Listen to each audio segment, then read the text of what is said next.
ये घर तुम्हारे बाप का नहीं रहा जो इसका सौदा करने की जुर्रत कर रहे हो तुम। आप मेरे मामले में टांग अड़ाने की कोशिश ना करें। आपका अब्बा का जो भी मामला है ना, उसे मेरा कोई लेने देना नहीं। वो आप जाने और अब्बा जाने। और खुदा के लिए आप मेरे घरेलू मामला से दूर रहे तो बेहतर है। अगर तुम्हारी यही सोच रही ना तो कल से क्या आज ही से तुम्हारा इस घर में दाखिला बंद कर दूंगी। मुझे कोई कमजोर औरत नहीं समझना जो किसी की भी धमकियों से डर जाएगी, समझे? और आप लोगों की तो खैरियत इसी में है कि आप लोग आराम से यहाँ से चले जाएं। ये मकान तो किसी सूरत दिखने वाला नहीं। आप इनकी परवाह ना करें, आप पार्टी से बात करें। इनके तो दिमाग खराब हो गया। दिमाग मेरा नहीं तुम्हारा खराब हो गया। घर के ओरिजिनल कागजात मेरे पास होने के बावजूद तुम इस घर को बेचने की गलती कैसे कर सकते हो? मैं यहाँ कल से बैठ के झक नहीं मार रही हूँ। घर की हर कीमती चीज अब मेरे कब्जे में। पहले अपने घर के मामलात बेहतर करें, फिर आगे हमसे राब्ता करें। आइंदा तुम किसी भी ऐरे गैरे को मेरे घर में लेकर आए ना तो सबकी टांगे तोड़ दूंगी मैं आपको नेक्स्ट टाइम देख लूंगी। बहुत खुश नसीब हो रवि, वरना आज मैं तुमसे वो घिनौना इंतकाम लेता। तुम किसी को मुंह दिखाने के लायक हो रहे। एक बात याद रखना, जब तक तुमसे इंतकाम नहीं लूंगा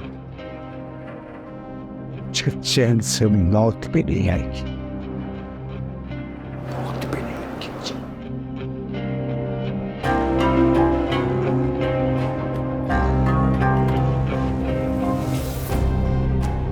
बुरे काम का हमेशा बुरा नतीजा होता है। सिर दाऊद, तुम्हारा घिनौना खेल खत्म हुआ। चलो से चलो चलो डालो मोबाइल में, निकालता हूँ मैं इसकी आशिकी का भूत। बीबी आप भी आ जाए हमारे साथ। आज बेफिक्र हो जाए, आज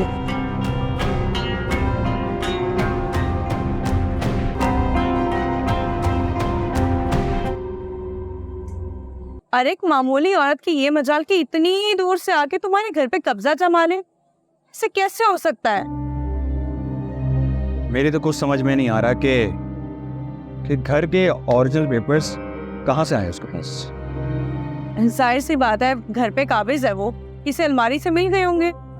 हमें कुछ करना होगा नायला, वरना उस औरत से बातचीत करके मुझे अच्छी तरह से अंदाजा हो गया है कि हमारे कुछ करने से पहले वो हमारा सफाया कर देगी। तुम भी अजीब बातें करते हो शहजाद। उसमें इतनी हिम्मत है कि हमारा सफाया कर दे? उसे कोई मामूली औरत नहीं समझना, बहुत चालाक और समझदार औरत है वो। मुझे तो लगता है कि दौलत और जायदाद के लिए उसने अब्बा को फंसा लिया होगा। कागजात हाथ लगने से क्या होता है? मकान तो तुम्हारे अब्बा के नाम है ना। लेकिन उसने हमारे कागजात पे कब्जा कर लिया है। हमें आज ही तुम्हारे रिश्तेदार वकील से बात करनी है, वो समझ रही हो ना? ठीक है, मैं वकील से आज ही बात कर लेती हूँ, लेकिन उससे पहले तुम अपनी अम्मा को एतमाद में ले लो ताकि वो तुम्हारा साथ दे दे। अगर ये मकान उस औरत के हत्थे चढ़ गया ना तो हमें उस घर से जूते मार के निकाल देगी। घर वालों को झोंपड़ियां तक नसीब नहीं होंगी। इससे पहले भी बहुत तमाशा होता रहा है, लेकिन अब अपने खानदान को बेइज्जती और रुसवाई से बचाना तुम्हारा काम है। अम्मा को साथ में लाना मुश्किल नहीं है, बस तुम अपने वकील से बात करो। मेरी जिंदगी का सबसे बड़ा मकसद उस औरत को सबक सिखाना है।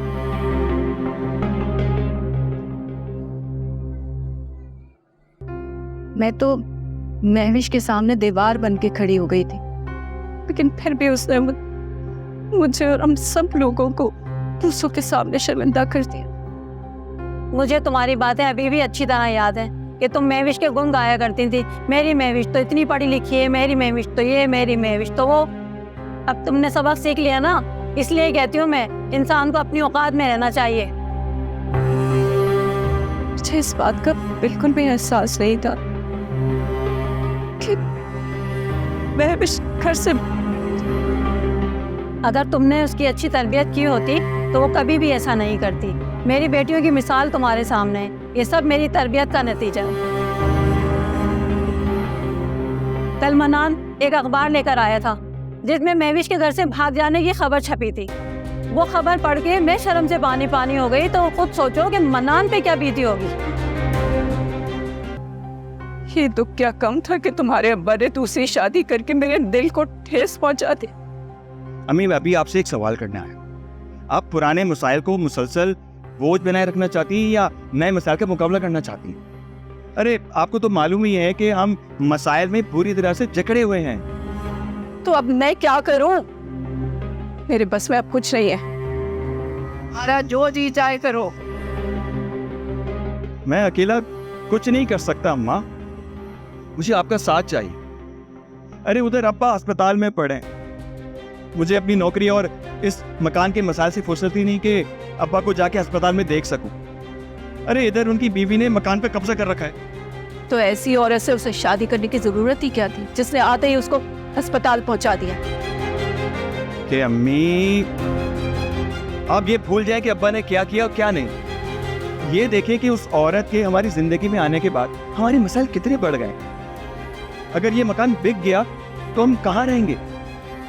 और अगर अदालत का दरवाजा खटखटाते हैं तो जायदाद में से सौतेले भाई को हक जाता है। लेकिन हमें मिलकर कुछ ऐसा करना होगा कि अब्बा के ठीक होने से पहले उस औरत को भगा दें, वरना वो अब्बा को फोर्स करके ही मकान बिकवा देगी।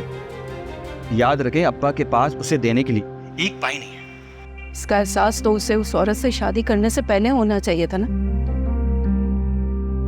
ओहो अम्मी, अरे तो मैं क्या करूं? मेरे दिल से उसके लिए गुस्सा कम ही नहीं होता है। बताएं ना, उस औरत का मुकाबला करने और उसे कराची से भगाने के लिए आप मेरा साथ देंगी या नहीं देंगी?